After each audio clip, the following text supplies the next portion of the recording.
రాష్ట్రంలో కూటమి ప్రభుత్వం వచ్చాక గత 17 నెలల్లో కేవలం సామాజిక పెన్షన్లకే 50,763 కోట్లు ఖర్చు చేశామని ముఖ్యమంత్రి టీడీపీ అధినేత చంద్రబాబు వెల్లడించారు. ఎన్టీఆర్ భరోసా పెన్షన్లు దేశంలోనే అతిపెద్ద డీబీటీ కార్యక్రమంగా అభివర్ణించారు. పేదల సేవలో కార్యక్రమంలో ప్రతి నేత పాల్గొనాలని పిలుపునిచ్చారు. ఆ పార్టీ ఎంపీలు, ఎమ్మెల్యేలు, మంత్రులు, ముఖ్య నేతలతో ఆదివారం ఆయన టెలికాన్ఫరెన్స్ నిర్వహించారు. ఏటా వృద్ధాప్య పెన్షన్దారులకు 48,000, డయాలసిస్ రోగులకు 1.20 లక్షలు, పూర్తిగా మంచానికి పరిమితమైన దీర్ఘకాలిక రోగులకు 1.80 లక్షల చొప్పున అందిస్తున్నామని చెప్పారు. మరే రాష్ట్రము ఈ స్థాయిలో లబ్ధిదారులకు ఆర్థిక సాయం చేయడం లేదన్నారు. పెన్షన్ల పంపిణీలో మన నేతల భాగస్వామ్యం గతంలో కేవలం 16,000 ఉండేది. తరచూ దాని ప్రాధాన్యం వివరిస్తూ రావడం, నేరుగా నేను పేదల సేవలో పాల్గొనడంతో మిగిలిన నేతలు కూడా పాల్గొనడం ప్రారంభించారు అని అన్నారు. ఇప్పుడు సుమారు 25,000 మంది నాయకులు భాగస్వాములు అవుతున్నారు. రానున్న రోజుల్లో ఇది 35,000కు చేరాలని ఆకాంక్షించారు. త్వరలోనే ఫ్యామిలీ బెనిఫిట్ మేనేజ్మెంట్ సిస్టమ్ ద్వారా ఉమ్మడి కుటుంబాలకు మరింత లబ్ధి చేకూర్చే విధంగా అమలు చేస్తామన్నారు. ఇక కొన్ని చోట్ల అనర్హులకు పెన్షన్లు అందుతున్నట్లు ఫిర్యాదులు ఉన్నాయని వాటిని పరిశీలిస్తామని తెలిపారు. అర్హులు ఏ పార్టీకి చెందిన వారైనా అన్యాయం జరగనివ్వబోమని స్పష్టం చేశారు. కార్యకర్తలకు అన్యాయం జరగనివ్వమని, కూటమి ప్రభుత్వం చేస్తున్న మంచిని ప్రజలకు వివరించి చెబితే కూటమిని కాదని పక్క పార్టీలకు వారు ఓటేరని సీఎం చెప్పారు. ఇక సంక్షేమ కార్యక్రమాలు అందడంతో పాటు ప్రజలతో నేతలు మమేకం కావాలి. కార్యకర్తల అభిప్రాయాల మేరకు నాయకత్వం ముందుకు వెళ్లాలని సీఎం చెప్పారు. 3 రాష్ట్రాలను దడపుట్టించిన దిత్వా తుఫాన్ బలహీనపడింది. ఉత్తర దిశ నుంచి వీస్తున్న పొడి చలిగాలులు, సముద్రంలో తుఫాను పరిసరాల్లో ఉన్న మేఘాలు విచ్ఛిన్నం కావడంతో ఆదివారం సాయంత్రానికి తీవ్ర వాయుగుండంగా బలహీనపడింది. శనివారం రాత్రి నుంచి తమిళనాడుకు సమాంతరంగా పయనించి ఆదివారం మధ్యాహ్నానికి ఉత్తర తమిళనాడు, పుదుచ్చేరికి చేరువుగా వచ్చింది. ఆ తర్వాత వాతావరణం అనుకూలించకపోవడంతో మధ్యాహ్నం నుంచి జోరు తగ్గింది. అయితే తుఫాను ఆవరించిన ప్రాంతం ఉత్తర తమిళనాడు, పుదుచ్చేరికి మరింత చేరువై వాయుగుండంగా మారుతుందని భారత వాతావరణ శాఖ తెలిపింది. ఈ క్రమంలో తీవ్ర వాయుగుండంగా మారి సాయంత్రానికి పుదుచ్చేరికి తూర్పు ఆగ్నేయంగా 90, చెన్నైకు దక్షిణ ఆగ్నేయంగా 140 కిలోమీటర్ల దూరంలో కేంద్రీకృతమై ఉంది. ఇది ఆదివారం రాత్రి లేదా సోమవారం ఉదయానికి పుదుచ్చేరికి 20, చెన్నైకు 40 కిలోమీటర్ల దూరంలో సముద్రంలోకి రానుందని తెలిపింది. ఉత్తర దిశ నుంచి తుఫాను వైపుగా పొడి చలిగాలులు రావడం, తుఫాను పరిసరాల్లో మేఘాలు విచ్ఛిన్నం కావడంతో దాని తీవ్రత తగ్గిందని నిపుణులు విశ్లేషిస్తున్నారు. దిత్వా తుఫాను పట్ల ఆది, సోమవారాల్లో అధికారులు మరింత అలర్ట్గా ఉండాలని హోంమంత్రి అనిత స్పష్టం చేశారు. ఆదివారం రాష్ట్ర సచివాలయంలోని ఆర్టీజీఎస్ నుంచి తుఫాను పరిస్థితిని మంత్రి సమీక్షించారు. తుఫాను ప్రభావం ఉండే నెల్లూరు, తిరుపతి, కడప, చిత్తూరు, అన్నమయ్య జిల్లాల కలెక్టర్లతో మంత్రి వీడియో కాన్ఫరెన్స్ నిర్వహించారు. తుఫాను వల్ల ప్రాణ నష్టం లేకుండా చూసుకోవాల్సిన బాధ్యత మనందరిది. క్షేత్రస్థాయిలో ప్రజలను ఎప్పటికప్పుడు అప్రమత్తం చేయాలి. ప్రమాదకర ప్రదేశాల వద్ద అవాంఛనీయ ఘటనలు జరగకుండా అధికారులను నియమించాలి అని అన్నారు. విద్యుత్ అంతరాయం కలిగితే వెంటనే పునరుద్ధరించాలని ఆదేశించారు. కాగా తుఫాను ప్రభావిత ప్రాంతాల్లోని అధికారులు అప్రమత్తంగా ఉండాలని విద్యుత్ శాఖ మంత్రి గొట్టిపాటి రవికుమార్ కోరారు. దిత్వా తుఫాను నేపథ్యంలో ఆదివారం ఆయన దక్షిణ కోస్తా, రాయలసీమ విద్యుత్ శాఖ అధికారులతో టెలికాన్ఫరెన్స్ నిర్వహించారు. అధికారులు క్షేత్రస్థాయిలో అందుబాటులో ఉండాలని ఆదేశించారు. విద్యుత్ సరఫరాకు అంతరాయం ఏర్పడితే వెంటనే పునరుద్ధరించాలన్నారు. క్షేత్రస్థాయి పరిస్థితులను ఎప్పటికప్పుడు తనకు నివేదించాలని ఆదేశించారు.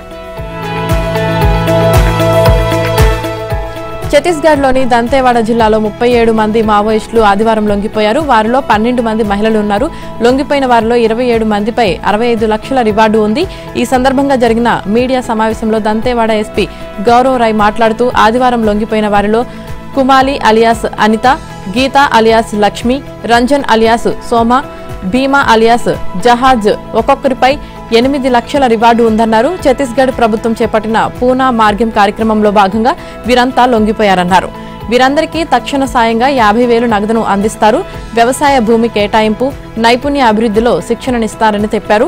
ఇక కేంద్ర రాష్ట్ర ప్రభుత్వాల చొరవతో రాష్ట్ర వ్యాప్తంగా గత 24 నెలల్లో అగ్రనేతలు సహా 2,200 మందికి పైగా మావోయిస్టులు జనజీవన స్రవంతిలో కలిశారని తెలిపారు. గత 20 నెలల్లో దంతేవాడ జిల్లాలోనే 508 మందికి పైగా మావోయిస్టులు లొంగిపోగా వారిలో 165 మందిపై రివార్డు ఉందన్నారు. మరోవైపు ఏపీలోని శ్రీకాకుళం జిల్లా వజ్రపు కొత్తూరు మండలం బాతుపురం గ్రామానికి చెందిన మావోయిస్టు నేత చెల్లూరు నారాయణరావు అలియాస్ సురేష్ పోలీసుల వలయంలో ఉన్నట్లు ప్రచారం సాగుతోంది. కాగా మావోయిస్టులకు పెట్టని కోటగా ఉన్న అబూజ్మడ్ పై పట్టు సాధించిన ఐటీబీసీ జవాన్లు అదే ప్రాంతంలో నారాయణపూర్ జిల్లా కేంద్రానికి 140 కిలోమీటర్ల దూరంలోని లంక గ్రామంలో 44వ బెటాలియన్ ఆపరేషన్లో బేస్ను నవంబర్ 28న ఏర్పాటు చేశారు. ఏపీలో రైతుల పరిస్థితి అధ్వానంగా ఉందని శాసన మండలి ప్రతిపక్ష నేత బొత్స సత్యనారాయణ అన్నారు. ప్రకృతి వైపరీత్యాల వలన రైతులకు నష్టపోతున్నారని, ఏ పంటకు గిట్టుబాటు ధర లభించడం లేదని విమర్శించారు. రైతుల సమస్యలు తీవ్రంగా ఉంటే కేంద్రానికి లేఖలు రాస్తారా అని ఆగ్రహం వ్యక్తం చేశారు. మేము రైతుల కోసం మాట్లాడితే రాజకీయం చేస్తున్నారంటూ తమపై నిందలు వేస్తున్నారని ఆవేదన వ్యక్తం చేశారు. విశాఖలో భూములను రూపాయికి ఇద్దామని ప్రభుత్వం చూస్తుందే తప్ప రైతులను పట్టించుకోవడం లేదని అన్నారు. రైతుల పట్ల ప్రభుత్వం అవలంబిస్తున్న వైఖరిని తీవ్రంగా ఖండిస్తున్నామని అన్నారు. అన్ని రంగాల్లో కూటమి ప్రభుత్వం వైఫల్యం చెందిందని అన్నారు. రియల్ ఎస్టేట్ సంస్థలకు భూములు ఇచ్చేటప్పుడు పారదర్శకతను ఎందుకు పాటించడం లేదు, టెండర్లు పిలిచి భూములను ఎందుకు కేటాయించడం లేదని ప్రశ్నించారు. ఉపాధి హామీ పథకానికి గత ప్రభుత్వం ఎంత ఖర్చు పెట్టింది, ఇప్పుడు ఎంత ఖర్చు పెట్టారో చెప్పాలని డిమాండ్ చేశారు. గిరిజన ప్రాంతాల్లో పరిస్థితి ఎలా ఉందో తెలుసుకోవడానికి త్వరలోనే అక్కడికి వెళ్తామని చెప్పారు. అమరావతిలో మళ్లీ భూసేకరణ చేస్తున్నారు కదా, రైతులు ఎంత సంతోషంగా ఉన్నారో లేదా వారిని అడిగితే తెలుస్తుందని అన్నారు. సివిల్ సప్లై డిపార్ట్మెంట్ మార్క్ఫెడ్ ద్వారా ఖరీఫ్ వరి ధాన్యం కొనుగోలు చేసే విషయంలో కూటమి ప్రభుత్వం స్పష్టమైన విధానంతో పనిచేస్తుందని, ధాన్యం విక్రయం విషయంలో రైతుల మధ్య దళారుల మాటలు విని మోసపోవద్దని ఎమ్మెల్సీ ఆలపాటి రాజేంద్ర ప్రసాద్ పేర్కొన్నారు. మండలంలోని కంచర్లపాలెం గ్రామంలోని ధాన్యం కొనుగోలు కేంద్రాన్ని ఆదివారం పట్టభద్రుల ఎమ్మెల్సీ ఆలపాటి రాజేంద్ర ప్రసాద్ సందర్శించారు. రైతుల సమస్యలు తెలుసుకున్నారు. ప్రభుత్వ పరంగా టార్ప్లిన్ పట్టాలు పంపిణీ గురించి ఆరా తీశారు. రైతులు అధైర్యపడొద్దని, దళారుల మాటలు నమ్మి ధాన్యం తక్కువ ధరకు అమ్ముకోవద్దని రైతులను కోరారు. అనంతరం ఎమ్మెల్సీ ఆలపాటి రాజేంద్ర ప్రసాద్ మీడియాతో మాట్లాడుతూ కూటమి ప్రభుత్వం ద్వారా సివిల్ సప్లైస్ మార్క్ఫెడ్ ఆధ్వర్యంలో 17% తేమ ఉన్న ధాన్యం 75 కేజీల బస్తా 17,080 రూపాయలకు ధర పలుకుతుందని నిర్ణయం చేసి 1000 హెక్టార్ల ధాన్యం కొనుగోలు చేసినట్లు తెలిపారు. ట్రాన్స్పోర్ట్ సమస్య అధిగమించే దిశగా రోజుకు 50 లారీలు ఏర్పాటు చేసినట్లు తెలిపారు. రాష్ట్ర వ్యాప్తంగా మరో 15 రోజుల్లోపు 10,000 హెక్టార్ల ధాన్యం కొనుగోలు చేయగలరన్న భావనను వ్యక్తం చేశారు. రైతులు తేమ శాతం సమస్యతో మిల్లర్లు ఇబ్బంది పెడుతున్నారని, 25% తేమ వల్ల మిల్లర్స్తో ఉన్న సమస్యను రైతులు ఎమ్మెల్సీ ఆలపాటి దృష్టికి తెచ్చారు. ఈ విషయం ప్రభుత్వం దృష్టికి తీసుకువెళ్లి సమస్య పరిష్కారానికి కృషి చేస్తామన్నారు. ఈ కార్యక్రమంలో మండల పార్టీ నాయకులు, కార్యకర్తలు తదితరులు పాల్గొన్నారు.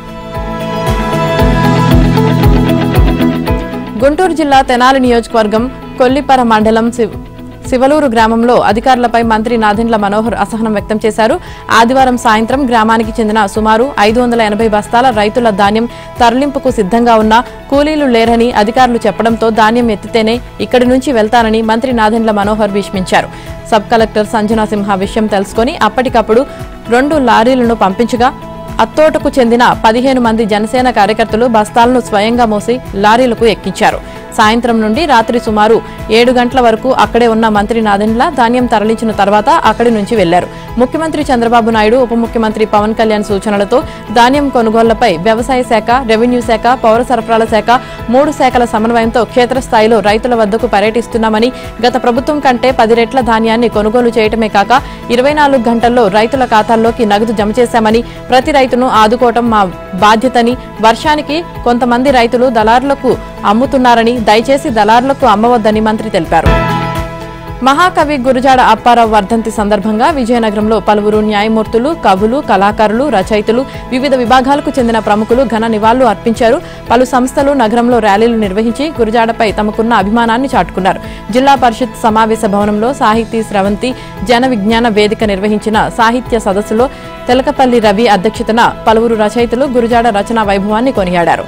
అలానే క్షత్రియ పరిషత్ భవనంలో గురజాడ సాహితీ సాంస్కృతిక సమైక్య నిర్వహించిన సభలో పద్మశ్రీ ఆచార్య కొలకలూరి ఇనానక్కు గురజాడ విశిష్ట పురస్కారాన్ని హైకోర్టు న్యాయమూర్తి జస్టిస్ మానవేంద్రనాథ్ రాయ్ చేతుల మీద అందించారు. గురజాడ కేవలం ఓ రచయిత మాత్రమే కాదని, గురజాడ అంటే దేశభక్తి, గురజాడ అంటే సంఘ సంస్కర్త అని, గురజాడ అంటే మానసిక వికాసంకి దోహదపడే మహనీయుడని జస్టిస్ మానవేంద్రనాథ్ రాయ్ కీర్తించారు. శ్రీకాకుళం జిల్లా ఎచ్చెర్ల మండలం బడివానిపేట పంచాయతీ మూసవానిపేట సముద్ర తీరానికి బంగ్లాదేశ్కు చెందిన 13 మంది మత్స్యకారులు ఆదివారం చేరారు. చేపల వేటకు వచ్చిన వారు సముద్రంలో వాతావరణం అనుకూలించకపోవడం, బోటు పాడైపోవడంతో దారి తప్పి ఇక్కడకు చేరినట్లు మెరైన్ పోలీసులు గుర్తించారు. మూసవానిపేట తీరం వద్ద సముద్రంలో బోటు లంగరు వేసి ఉండిపోయారు. వీరిని ఆదివారం మధ్యాహ్నం స్థానిక మత్స్యకారులు గమనించి స్థానిక మెరైన్ పోలీస్ స్టేషన్ కు సమాచారం అందజేశారు. Kalingapatnam marine CI B Prasadarao, Etcherla police station SI G Lakshmanarao సిబ్బంది సముద్ర తీరానికి చేరుకొని 3 బోట్ల సాయంతో సముద్రంలోకి వెళ్లి వారిని సురక్షితంగా ఒడ్డుకు చేర్చారు. ఈ మత్స్యకారుల వేషధారణ, భాష ఆధారంగా వారంతా బంగ్లాదేశీయులుగా గుర్తించారు. స్థానిక మత్స్యకారులు, పోలీసులు వారితో మాట్లాడేందుకు ప్రయత్నించినప్పటికీ కొద్ది రోజులుగా ఆహారం లేకపోవడం భయంతో వివరాలు చెప్పేందుకు ఇబ్బంది పడ్డారు. వీరికి స్థానిక మత్స్యకారులు ఆహారం అందించారు. అనంతరం కళింగపట్నం మెరైన్ స్టేషన్ కు తరలించారు. ఎటువంటి అనుమతులు లేకుండా ఇక్కడికి చేరిన బంగ్లాదేశీయులపై కేసు నమోదు చేస్తున్నట్లు మెరైన్ సిఐ ప్రసాదరావు తెలిపారు. సీఎం రేవంత్ రెడ్డి వనపర్తి జిల్లాలోని ఆత్మకూరు, నారాయణపేట జిల్లాలోని మక్తల్ పట్టణాల్లో ఇవాళ పర్యటించనున్నారు. ముఖ్యమంత్రి హెలికాప్టర్లో నేరుగా హైదరాబాద్ నుంచి ఆత్మకూరులోని జాతర మైదానంలో ఏర్పాటు చేసిన హెలీప్యాడ్ వద్దకు మధ్యాహ్నం 1 గంటకు చేరుకోనున్నారు. అనంతరం బీజేపీ క్యాంపు కార్యాలయానికి చేరుకుంటారు. కృష్ణానదిపై జూరాల దిగువన వంతెన నిర్మాణానికి, 50 పడకల ఆసుపత్రి, ఇండోర్ స్టేడియం నిర్మాణం, 15 కోట్ల వ్యయంతో మున్సిపాలిటీలో చేపట్టనున్న అభివృద్ధి పనులకు శంకుస్థాపన చేస్తారు. ఆ తర్వాత నారాయణపేట జిల్లాలోని మక్తల్ మున్సిపాలిటీలో 15 కోట్ల వ్యయంతో నిర్మించనున్న సీసీ రోడ్, డ్రైనేజ్ పనులు, మక్తల్ టు నారాయణపేట మధ్య 210 కోట్ల వ్యయంతో నిర్మించనున్న 4 వరుసల రోడ్ల పనులకు శంకుస్థాపన చేయనున్నారు. అనంతరం మక్తల్లోని నారాయణపేట రోడ్లో ఏర్పాటు చేయనున్న బహిరంగ సభలో ప్రసంగిస్తారు. సభ ఏర్పాట్లను నారాయణపేట కలెక్టర్ సిక్తా పట్నాయక్, ఎస్పీ వినీత్లతో అధికారుల బృందం పరిశీలించి సీఎం పర్యటన ఏర్పాట్లను మంత్రి వాకిటి శ్రీహరి పర్యవేక్షిస్తున్నారు. కాంగ్రెస్ ప్రభుత్వం ఏర్పాటై 2 ఏళ్లు పూర్తి కానున్న సందర్భంగా ఉత్సవాలు నిర్వహించేందుకు నిర్ణయించినట్లు తెలంగాణ డిప్యూటీ సీఎం బట్టి విక్రమార్క తెలిపారు. హైదరాబాద్లో ఫుట్బాల్ స్టార్ ఆటగాడు లియోనల్ మెస్సీ పర్యటిస్తాడని వెల్లడించారు. డిసెంబర్ 1 నుంచి ఉమ్మడి జిల్లాలో సంబరాలు నిర్వహిస్తామన్నారు. డిసెంబర్ 1న మక్తల్, 2న కొత్తగూడెం, 3న హుస్నాబాద్, 4న ఆదిలాబాద్, 5న నర్సంపేట, 6న దేవరకొండలో ఉత్సవాలు జరపనున్నట్లు తెలిపారు. డిసెంబర్ 7న ఉస్మానియా వర్సిటీలో అభివృద్ధి పనులకు సీఎం రేవంత్ శంకుస్థాపన చేస్తారని బట్టి వెల్లడించారు. డిసెంబర్ 8, 9 తేదీల్లో గ్లోబల్ సదస్సు నిర్వహిస్తున్నామని చెప్పారు. ఇక 2 ఏళ్ల పాలనలో ఏం చేశామో డిసెంబర్ 8న సదస్సులో చెబుతామని, భవిష్యత్తులో ఏం చేయబోతున్నామో 9న వివరిస్తామని డిప్యూటీ సీఎం చెప్పారు. ఆ రోజే విజన్ డాక్యుమెంట్ విడుదల చేస్తామని, తెలంగాణ విజన్ ను గ్లోబల్ సమిట్ లో ఆవిష్కరిస్తామని బట్టి చెప్పారు. భద్రాద్రి కొత్తగూడెం జిల్లాలో అరుదైన ఖనిజ సంపద లభ్యమయ్యే ప్రాంతాలు ఉన్నాయని రాష్ట్ర వ్యవసాయ శాఖ మంత్రి తుమ్మల నాగేశ్వరరావు చెప్పారు. అందుకే కొత్తగూడెం ఎర్త్ సైన్స్ యూనివర్సిటీ స్థాపనకు అత్యుత్తమ ప్రదేశంగా నిలిచిందన్నారు. డిసెంబర్ 2న ముఖ్యమంత్రి చేతుల మీదుగా కొత్తగూడెంలోని ఎర్త్ సైన్స్ యూనివర్సిటీ ప్రారంభోత్సవం అనంతరం బహిరంగ సభ నిర్వహించనున్న నేపథ్యంలో ఆదివారం ఆయన పర్యటన ఏర్పాట్లను పరిశీలించి అధికారులతో సమీక్షించారు. భూగోళ శాస్త్రాలు, సహజ వనరులు, ఖనిజ పరిశోధనలకు ప్రధాన కేంద్రంగా నిలిచేలా దేశంలోనే ప్రత్యేకత గల ఎర్త్ సైన్స్ యూనివర్సిటీని రాష్ట్ర ప్రభుత్వం అభివృద్ధి చేస్తుందన్నారు. దేశ ఆర్థిక సంస్కరణలకు మార్గదర్శకుడైన మాజీ ప్రధాని మన్మోహన్ సింగ్ సేవలను గౌరవిస్తూ యూనివర్సిటీకి ఆయన పేరు పెట్టాలని ముఖ్యమంత్రి తీసుకున్న నిర్ణయాన్ని మంత్రివర్గం, అసెంబ్లీ ఆమోదించాయని తెలిపారు. జాతీయ రహదారి పక్కనే అభివృద్ధి చెందుతున్న ఈ యూనివర్సిటీ భవిష్యత్తులో ప్రపంచ స్థాయి పరిశోధనా సంస్థగా నిలవనుందన్నారు. గడువు పూర్తి కావడంతో పాలవంచులో తొలగించిన విద్యుత్ కేంద్రాల స్థానే ఆధునిక సాంకేతిక పరిజ్ఞానంతో కాలుష్యం తక్కువగా ఉండే విధంగా కొత్త విద్యుత్ ఉత్పత్తి కేంద్రాల నిర్మాణానికి రాష్ట్ర కేబినెట్ ఆమోదం తెలపడం హర్షణీయమని పేర్కొన్నారు. దేశ ప్రజల్లో రాహుల్ గాంధీకి పెరుగుతున్న ప్రజాదరణ చూసి కేంద్రంలోని బీజేపీ ప్రభుత్వం భయపడుతుందని టీపీసీసీ అధ్యక్షుడు మహేష్ కుమార్ గౌడ్ వ్యాఖ్యానించారు. సోనియా, రాహుల్ పై తాజాగా మరో ఎఫ్ఐఆర్ నమోదు కావడమే దీనికి తిరుగులేని సాక్ష్యమని ఆదివారం ఎక్స్ లో పేర్కొన్నారు. రాహుల్ ను రాజకీయంగా సవాల్ చేయలేక కేంద్ర సంస్థలను దుర్వినియోగం చేస్తూ బీజేపీ సర్కార్ ఆయనపై తప్పుడు కేసులు బనాయిస్తుందని మండిపడ్డారు. నేషనల్ హెరాల్డ్ కేసుపై దశాబ్ద కాలంగా విచారణ సంస్థలు దర్యాప్తు చేస్తున్నా ఒక్క ఆరోపణను నిరూపించలేకపోయాయన్నారు. రాజ్యాంగ విలువలు, ప్రజల హక్కులు, సత్యం కోసం రాహుల్ గాంధీ పోరాటం చేస్తున్నారని, అందుకే ఆయనంటే బీజేపీకి భయమని చెప్పారు. బెదిరింపులకు కాంగ్రెస్ ఏనాటికి తలగ్గబోదన్నారు. కేంద్రంలోని బీజేపీ ప్రభుత్వం తెలంగాణకు చేస్తున్న అన్యాయాన్ని ప్రశ్నించడంలో సీఎం రేవంత్ రెడ్డి విఫలమయ్యారని మాజీ మంత్రి హరీష్ రావు ఆరోపించారు.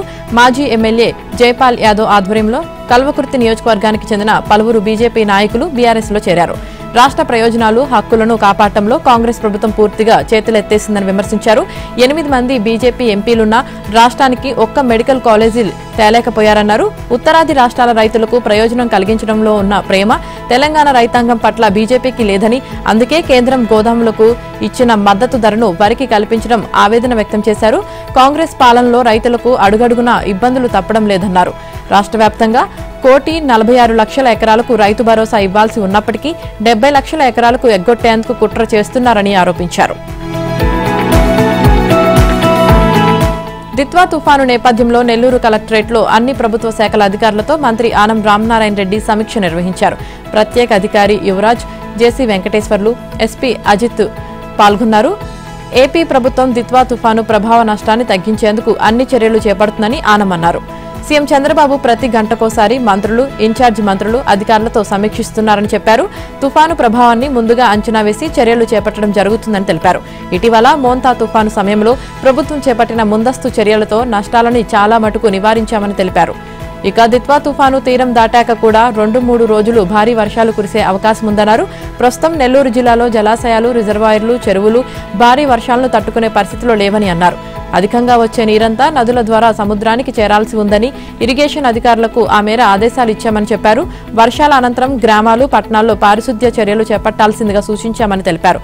ప్రజలందరూ అప్రమత్తంగా ఉండాలని కోరారు. నల్గొండ జిల్లా దేవరకొండ నియోజకవర్గంలో సర్పంచ్ ఎన్నికల సందర్భంగా జోరుగా వేలంపాటలు జరుగుతున్నాయి. కొన్ని చోట్ల సబ్దుగా, చాటుగా వేలంపాటలు జరుగుతుండగా కొన్ని చోట్ల బహిరంగంగా వేలంపాటలు జరుగుతున్నాయి.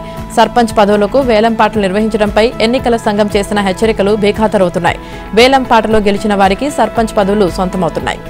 నల్గొండ జిల్లా కొండమల్లేపల్లి మండలం చిన్న అడిసిర్లపల్లి సర్పంచ్ స్థానానికి వేలం నిర్వహించగా కాంగ్రెస్ పార్టీకి చెందిన పందుల వెంకటయ్య 51.30 లక్షలకు పదవిని దక్కించుకున్నట్లు తెలిసిందే. నల్గొండ జిల్లా చిన్న అడిసిర్లపల్లి సర్పంచ్ పదవి జనరల్ కేటగిరీకి రిజర్వ్ అయింది. ఈ నేపథ్యంలో శనివారం సమావేశమైన గ్రామ ప్రజలు, వివిధ రాజకీయ పార్టీల నేతలు సర్పంచ్ పదవికి వేలం వేసి వచ్చిన డబ్బుతో బొడ్రాయి శివాలయాన్ని నిర్మించాలని తీర్మానం చేశారు. దీంతో గ్రామంలో ఓ చోట నిర్వహించిన వేలంపాటలో సర్పంచ్ పదవిని ఆశిస్తున్న దాదాపు 10 మంది ఆశావహులు పోటీపడ్డారు. ఇందులో వెంకటయ్య 51.30 లక్షలకు వేలంపాట గెలిచి సర్పంచ్ పదవి దక్కించుకున్నట్లు తెలిసింది. ఈ నగదు డిసెంబర్ 7న గ్రామ పెద్దలకు అప్పచెప్పాలని గ్రామస్తులు నిర్ణయించినట్లు సమాచారం. తెలంగాణలో పార్టీ నాయకులంతా కలిసికట్టుగా పనిచేయాలని బీజేపీ సంస్థాగత జాతీయ ప్రధాన కార్యదర్శి బిఎల్ సంతోష్ పిలుపునిచ్చారు. రాష్ట్ర పార్టీలో పలువురు సీనియర్ నాయకుల మధ్య అంతర్గత విభేదాలు పతాక స్థాయికి చేరుకున్న నేపథ్యంలో ఆయన తనదైన శైలిలో స్పందించారు. మీరంతా ఐక్యంగా పనిచేయండి, కలిసి పనిచేస్తే కాంగ్రెస్ ను ఓడించడం కష్టమేమి కాదని వ్యాఖ్యానించారు. కొత్త పాత అన్న వాదనకు తావులేదని, ఒకసారి పార్టీ కండువా వేసుకుంటే అంతా బీజేపీ కుటుంబ సభ్యులే అని చెప్పారు. ఎంత క్రియాశీలకంగా పనిచేస్తే పార్టీ నాయకత్వం కూడా అంతే స్థాయిలో స్పందిస్తుందని పార్టీ శ్రేణులను ఉద్దేశించి అన్నారు. ఆదివారం తుక్కగూడలోని ఓ ఫంక్షన్ హాల్లో పార్టీ రాష్ట్ర అధ్యక్షుడు ఎన్ రామచంద్రరావు అధ్యక్షతన సంస్థాగత వర్క్ షాప్ నిర్వహించారు. దీనికి బిఎల్ సంతోష్ ముఖ్య అతిథిగా హాజరయ్యారు. పార్టీ రాష్ట్ర ఇన్ఛార్జ్ అభయ్ పాటిల్, కేంద్ర బొగ్గు గనుల శాఖ మంత్రి కిషన్ రెడ్డి, జాతీయ ఉపాధ్యక్షురాలు డీకే అరుణ, జాతీయ అధికార ప్రతినిధి సందీప్ పాత్రతో పాటు రాష్ట్ర పదాధికారులు, జిల్లా అధ్యక్షులు, జిల్లా ఇన్ఛార్జీలు ఈ వర్క్ షాప్ లో పాల్గొన్నారు. రాష్ట్ర వ్యాప్తంగా సంస్థాగత బలోపేతం, పోలింగ్ బూత్ స్థాయి కార్యక్రమాల నిర్వహణపై ప్రధానంగా చర్చించారు. ఆదోని పాతపట్నం ఆరోగ్యం బాగో చేసుకోవాలని తనను ఆశ్రయించిన దంపతులను క్షుద్ర పూజల పేరుతో భయపెట్టి ఏకంగా 3 కోట్లు కొట్టేశాడో నకిలీ గురువు. ఈ ఘటన కర్నూలు జిల్లా ఆదోని మండలం బైచిగేరిలో చోటు చేసుకుంది. దీనిపై పోలీసులకు ఫిర్యాదు చేసినా పట్టించుకోవట్లేదని ఆదోని ఎమ్మెల్యే పార్థసారథితో ప్రజా దర్బార్లో బాధితులు గోడు వెళ్లబోసుకున్నారు. తెలంగాణలోని వనపర్తి జిల్లాలో ఉంటున్న వెంకటయ్య, పద్మ దంపతులు ఆరోగ్య సమస్యలతో బాధపడుతున్నారు. గ్రామానికి చెందిన దుర్గా సింగ్కు దేవుడు వస్తాడని, అక్కడికి వెళ్తే ఆరోగ్యం కుదుట పడుతుందని ఎవరో చెబితే విని కొన్ని రోజుల కిందట దంపతులు అక్కడికి వెళ్లారు. దీన్ని ఆసరాగా చేసుకున్న దుర్గా సింగ్ వారికి కట్టుకథలు చెప్పారు. మీ పొలంలో నిధి ఉందని, అది తీసేంత వరకు మీకు, మీ పిల్లలకు ప్రాణహాని ఉంటుందని భయపెట్టాడు. ఆ నిధి తీస్తానని చెప్పి వారి నుంచి మొదట 80 లక్షలు కాజేశాడు. బాధితుల నుండి సుమారు 3 కోట్లు వసూలు చేశాడు. చివరికి మోసపోయామని గ్రహించిన దంపతులు తమ డబ్బు తిరిగివ్వాలని దుర్గాసింగ్ను కోరారు. దాంతో అతడు బెదిరింపులకు దిగాడు. డీఎస్పీతో పాటు తాలూకా పోలీస్ సీఐకి ఫిర్యాదు చేస్తే పట్టించుకోలేదని దంపతులు ఎమ్మెల్యే వద్ద బోరున విలిపించారు. ఎమ్మెల్యే ఆదోని డీఎస్పీతో మాట్లాడగా ఎలాంటి సాక్ష్యాలు లేకపోవడంతో కేసు నమోదు చేయలేదని డీఎస్పీ అన్నారు. నర్సరీ చదువుతున్న చిన్నారి పట్ల పాఠశాల ఆయా అమానుషంగా ప్రవర్తించింది. చెంపలపై కొడుతూ కింద పడేస్తూ పాపపై విచక్షణారహితంగా దాడి చేసింది. బాలిక జుట్టు పట్టుకుని తలను పలుమార్లు సిమెంటు నేలకేసి బాధింది. అంతటితో ఆగక చిన్నారిని కింద పడేసి కాలితో తొక్కింది. ఈ పాశవిక ఘటన జీడిమెట్ల పోలీస్ స్టేషన్ పరిధిలోని షాపూర్ నగర్లో జరిగింది. దారుణాన్ని పాఠశాల పక్కనే ఉండే కొందరు పిల్లలు సెల్ ఫోన్లో రికార్డు చేసి చిన్నారి తల్లిదండ్రులకు ఇవ్వడంతో ఆ భాగవతమంతా బయటపడింది. విషయాన్ని పాఠశాల యాజమాన్యం దృష్టికి తీసుకువెళ్లినా పట్టించుకోకపోవడంతో బాధితులు ఆదివారం జీడిమెట్ల పోలీసులకు ఫిర్యాదు చేశారు. పోలీసులు వీడియో ఆధారంగా కేసు నమోదు చేశారు. తీవ్ర గాయాలతో ఉన్న బాలికను ఆసుపత్రికి తరలించారు. పోలీసులు బాధితులు తెలిపిన వివరాల ప్రకారం ఒడిశా ప్రాంతానికి చెందిన సంతోషి, కలియా దంపతులు తమ 5 ఏళ్ల కుమార్తెతో కలిసి బతుకుదెరువు కోసం 4 నెలల క్రితం హైదరాబాద్కు వచ్చారు. ఈ కుటుంబం పాఠశాల ఆవరణలో ఓ గదిలో ఉంటోంది. ఆ పక్కనే మరో గదిలో అదే పాఠశాలలో ఆయాగా పనిచేస్తున్న లక్ష్మమ్మ ఉంటుంది. సంతోషి బడి బస్సులో పిల్లలను ఇంటి దగ్గర దించి రావడం వంటి పనులను చేస్తుంది. అయితే తల్లిదండ్రులు ఇంట్లో లేని సమయంలో లక్ష్మమ్మ కొన్ని రోజులుగా చిన్నారిని చితకబాదుతుంది. ఈ ఘటనను స్కూల్ పక్కన ఇంట్లో ఉన్న ఓ బాలుడు సెల్ ఫోన్లో వీడియో తీసి చిన్నారి తల్లిదండ్రులకు ఇచ్చాడు. దీంతో వారు పోలీసులకు ఫిర్యాదు చేశాడు. దాడికి పాల్పడిన లక్ష్మమ్మను పోలీసులు అదుపులోకి తీసుకున్నారు. ఆమెపై హత్యాయత్నం కేసు నమోదు చేసి దర్యాప్తు చేస్తున్నారు. తాను విజయ్కి సలహా ఇచ్చే స్థితిలో లేనని నటుడు, రాజ్యసభ ఎంపీ కమల్ హాసన్ అన్నారు. సోదరుడు లాంటి విజయ్కు సలహా ఇచ్చేందుకు ఇది సరైన సమయం కూడా కాదని అంటున్నానని పేర్కొన్నారు. అనుభవం మనకన్నా గొప్ప గురువు, అది నేర్పే పాఠాలు ఎవరూ నేర్పించలేరు. మనుషులకు పక్షపాతం ఉండొచ్చు గాని అనుభవానికి ఉండదు అని అభిప్రాయపడ్డారు. 2026లో నిర్వహించనున్న తమిళనాడు అసెంబ్లీ ఎన్నికల్లో పోటీ చేయనున్న విజయ్కు సలహాలు ఇస్తున్నారా అన్న ప్రశ్నకు ఇలా సమాధానమిచ్చారు. కేరళలో నిర్వహించిన హార్టస్ ఆర్ట్ అండ్ లిటరేచర్ ఫెస్టివల్ కు కమల్, నటి మంజు వారియర్ హాజరయ్యారు. ఈ వేడుకలోనే విజయ్ గురించి అడగ్గా కమల్ పై విధంగా స్పందించారు. తమిళనాడులో వచ్చే ఏడాది జరగనున్న శాసనసభ ఎన్నికల్లో ముఖ్యమంత్రి అభ్యర్థి విజయేనని టీవీకే ప్రచారం విభాగం ప్రధాన కార్యదర్శి అరుణ్ రాజ్ ఇప్పటికే తెలిపిన సంగతి తెలిసిందే. రాజకీయాల్లో బిజీగా ఉన్న విజయ్ నటించిన కొత్త సినిమా జన్ నాయకన్ హెచ్ వినోద్ తెరకెక్కిస్తున్న ఈ చిత్రం 2026 సంక్రాంతి కానుగ్గా జనవరి 9న విడుదల కానుంది. పార్లమెంట్ శీతాకాల సమావేశాలు వాడివేడిగా సాగే సూచనలు కనిపిస్తున్నాయి. బీహార్లో భారీ విజయంతో దూకుడు మీదున్న అధికార పక్షం ఒకవైపు ఓటర్ల జాబితాల ప్రత్యేక సవరణ, సర్ ఢిల్లీ పేలుళ్లు, వాయు కాలుష్యం, అదానీ కంపెనీలో ఎల్ఐసి పెట్టుబడులు వంటి అంశాలపై నిలదీసేందుకు ప్రతిపక్షం మరోవైపు సమావేశాలకు సిద్దమయ్యాయి. ఇవాళ ఉదయం 11 గంటలకు పార్లమెంట్ సమావేశాలు ప్రారంభమై ఈ నెల 19వ తేదీ వరకు కొనసాగుతాయి. సెలవు దినాలు మినహాయించి మొత్తం 15 రోజులు సమావేశాలు జరుగుతాయి. కొత్తగా 10 బిల్లులతో పాటు 4 ఆర్థిక సవరణ బిల్లులు, కాలం చెల్లిన మొత్తం 120 చట్టాలను రద్దు చేసే మరో కీలక బిల్లును పార్లమెంట్లో ప్రవేశపెట్టడానికి కేంద్రం సిద్దమైంది. ఇదిలా ఉంటే పార్లమెంట్ శీతాకాల సమావేశాలు సజావుగా సాగేందుకు సహకరించాలని విపక్షాలను కేంద్రం కోరింది. ఆదివారం రక్షణ మంత్రి రాజ్నాథ్ సింగ్ అధ్యక్షతన న్యూఢిల్లీలో అఖిలపక్ష సమావేశం జరిగింది. రాంచీ వేదికగా దక్షిణాఫ్రికాతో జరిగిన తొలి వన్డేలో టీమిండియా 17 పరుగుల తేడాతో ఉత్కంఠ విజయం సాధించింది. 350 పరుగుల భారీ లక్ష్య ఛేదనలో సఫారీ జట్టు చివరి వరకు పోరాడినా భారత బౌలర్ల ధాటికి తలవంచింది. ఈ గెలుపుతో 3 వన్డేల సిరీస్లో భారత్ 1-0తో ఆధిక్యంలో నిలిచింది. విరాట్ కోహ్లీ అద్భుత శతకంతో పాటు కుల్దీప్ యాదవ్ కీలక సమయంలో వికెట్లు పడగొట్టి విజయంలో ముఖ్య పాత్ర పోషించారు. మొన్నటి ఆస్ట్రేలియా పర్యటనలో ఫామ్ చాటుకున్న దిగ్గజ జంట దక్షిణాఫ్రికాతో తొలి వన్డేలోనూ ఆ జోరు కొనసాగించింది. ముఖ్యంగా విరాట్ మాస్టర్ క్లాస్ బ్యాటింగ్తో సెంచరీతో విజృంభిస్తే రోహిత్ అర్ధశతకంతో అదరగొట్టాడు. మొత్తంగా రోకో ద్వయం ఫ్యాన్స్ ను ఉర్రూతలూగించిన ఈ పోరులో భారత్ గెలుపొందింది. 3 మ్యాచ్ల సిరీస్లో 1-0తో ముందంజలో నిలిచింది. రోహిత్ కోహ్లీ జోడీ ధనాధన్ బ్యాటింగ్తో విజృంభించిన వేళ 17 పరుగులతో సఫారీలను ఓడించింది. ఉత్కంఠగా జరిగిన తొలి వన్డేలో మొదట భారత్ 50 ఓవర్లలో 8 వికెట్లకు 349 స్కోర్ చేసింది. కోహ్లీ 120 బంతుల్లో 11 ఫోర్లు, 7 సిక్స్లతో 135 రన్స్తో చెలరేగాడు. కెప్టెన్ కేఎల్ రాహుల్ 56 బంతుల్లో 2 ఫోర్లు, 3 సిక్స్లతో 60 పరుగులు, రోహిత్ 51 బంతుల్లో 5 ఫోర్లు, 3 సిక్స్లతో 57 రన్స్తో అర్ధశతకాలతో మెరిశాడు. కోహ్లీ ప్లేయర్ ఆఫ్ ది మ్యాచ్గా నిలిచాడు.